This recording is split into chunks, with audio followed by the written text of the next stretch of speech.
Assalamualaikum warahmatullahi wabarakatuh. Kesimpulan dan refleksi pemikiran Ki Hajar Dewantara pada modul 1.1 yang sudah saya pelajari adalah sebagai berikut. Pendidikan menurut Ki Hajar Dewantara adalah menuntun segala kodrat yang ada pada anak-anak agar mereka dapat mencapai keselamatan dan kebahagiaan yang setinggi-tingginya baik sebagai manusia maupun anggota masyarakat.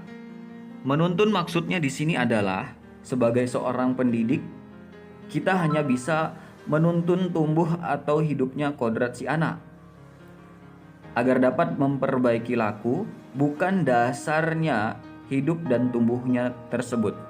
Maksudnya adalah sebagai seorang guru kita tidak bisa memaksakan kehendak kita dalam membentuk anak itu seperti yang kita inginkan. Kita hanya mampu mengarahkan, mengawasi, dan membimbing perkembangan dari anak tersebut. Di dalam diri sang anak terdapat dasar jiwa si anak. Maksud dasar jiwa di sini adalah keadaan jiwa yang asli menurut kodratnya sendiri dan belum dipengaruhi oleh keadaan di luar dirinya. Dan kekuasaan pendidik bisa memberikan pengaruh terhadap dasar jiwa tersebut, di mana pendidikan akan memberikan pengaruh yang positif kepada perkembangan dari sang anak tersebut sehingga dapat menuntun serta mengarahkan si anak ke arah yang lebih baik lagi.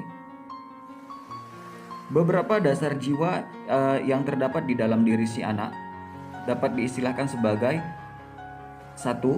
Anak yang terlahir seperti sehelai kertas yang belum ditulis. Maksudnya di sini adalah di dalam diri sang anak itu masih bersih, masih suci, dan untuk menulis goresan-goresan pada diri si anak itu akan menentukan masa depannya. Untuk itu, kekuasaan pendidikan di sini sangatlah berperan penting. Yang kedua, anak yang terlahir seperti sehelai kertas yang sudah ditulis sepenuhnya. Artinya di dalam diri si anak itu sudah ada kodrat yang ditentukan. Sehingga untuk memberikan pengaruh, untuk memberikan bimbingan itu akan sulit jika tidak dibarengi dengan kerjasama antar pihak sekolah dan keluarga. Berikutnya yang ketiga adalah sudah tertulis penuh tetapi semua tulisan itu masih suram.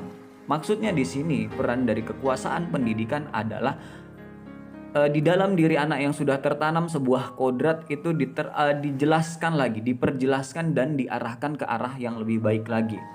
Jadi begitu besar peran dari pendidikan dalam membentuk kepribadian si anak. Walaupun pada dasarnya si anak itu sudah memiliki kodrat yang tidak mungkin bisa diubah lagi, tetapi peran dari pendidikan tersebut dapat mengarahkan kodrat si anak tersebut ke arah yang lebih jelas.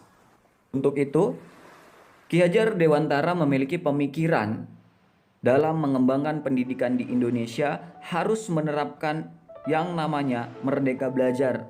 Merdeka Belajar mengacu pada beberapa profil pelajar Pancasila, antara lain sebagai berikut. Yang pertama, beriman dan bertakwa serta memiliki akhlak yang mulia pada diri peserta didik. Yang kedua, kreativitas.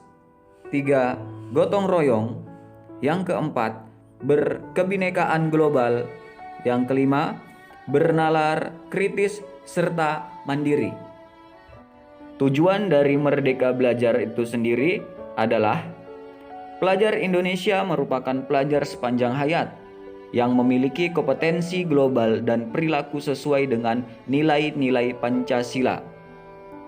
Tujuan utama pendidikan Indonesia tentunya sudah sejalan dengan pemikiran Ki Hajar Dewantara, yaitu pendidikan dan pengajaran merupakan usaha persiapan dan persediaan untuk segala kepentingan hidup manusia, baik dalam hidup bermasyarakat maupun hidup berbudaya.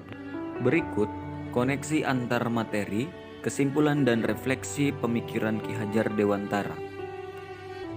Sebelum saya mempelajari modul 1.1, saya sudah mengetahui dan percaya bahwasanya di dalam diri peserta didik pasti memiliki potensi yang berbeda-beda antara peserta didik yang satu dengan peserta didik yang lain. Ada peserta didik yang sangat berpotensi di bidang musik, tetapi lemah di bagian kinestetik. Begitu pula peserta didik sangat kuat di bagian logika, matematikanya, tetapi untuk verbal linguistiknya masih tergolong lemah. Dengan potensi yang berbeda, tentunya sebagai seorang guru kita harus mampu membimbing dan mengarahkan peserta didik sesuai dengan bakat minat yang dia miliki. Proses pembelajaran yang berlangsung di kelas sebelum saya mempelajari modul 1.1 ini untuk memotivasi peserta didik dalam belajar, saya menerapkan pembelajaran diskusi di mana peserta didik diharapkan mampu untuk aktif dalam pembelajaran tersebut. Setelah saya mempelajari modul 1.1, saya harapkan perubahan dari pemikiran ataupun perilaku pada diri saya sendiri sebagai seorang guru dapat menciptakan pembelajaran yang lebih efektif untuk meningkatkan motivasi belajar peserta didik dengan cara menjadi seorang guru yang inovatif, informatif, dan mau mencari pengetahuan-pengetahuan baru. Selain itu, perubahan yang ingin saya lakukan yaitu melakukan perencanaan yang lebih baik lagi dalam proses pembelajaran, tentunya dengan perencanaan yang sudah matang akan menghasilkan pembelajaran yang menyenangkan bagi peserta didik. Selanjutnya, sebagai seorang guru, saya harus mampu menjadi seorang pamong ataupun mampu membimbing peserta didik untuk menjalankan pembelajaran dengan baik. Selain itu, hal terpenting yang ingin saya rubah adalah mengetahui apa yang dimau oleh peserta didik. Maksudnya, bukan berarti kita sebagai seorang guru semata-mata harus mengikuti semua kemauan dari peserta didik, tetapi kita sebagai seorang guru juga harus mampu mengerti apa sih yang dibutuhkan oleh si peserta didik sehingga pembelajaran yang kita laksanakan dapat berlangsung dengan menarik sehingga minat belajar peserta didik meningkat. Dengan meningkatnya motivasi belajar pada diri peserta didik diharapkan mampu memberikan pengaruh terhadap hasil belajar yang lebih baik lagi. Berdasarkan pemikiran-pemikiran dari Ki Hajar Dewantara tentang pendidikan di Indonesia, hal yang akan segera saya terapkan dalam pembelajaran yang lebih baik lagi di dalam kelas adalah dengan menciptakan suasana belajar yang menarik. Belajar tidak harus selalu di dalam kelas, ada kalanya membawa peserta didik di luar kelas dengan menunjukkan objek-objek yang nyata dalam pembelajaran tentunya dapat lebih menarik perhatian peserta didik.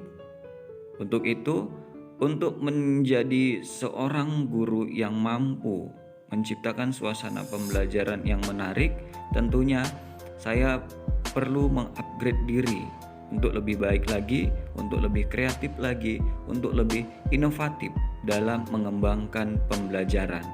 Selain itu, saya juga harus mampu mengontrol diri untuk lebih bersabar dalam menuntun, membimbing peserta didik ke arah yang lebih baik lagi.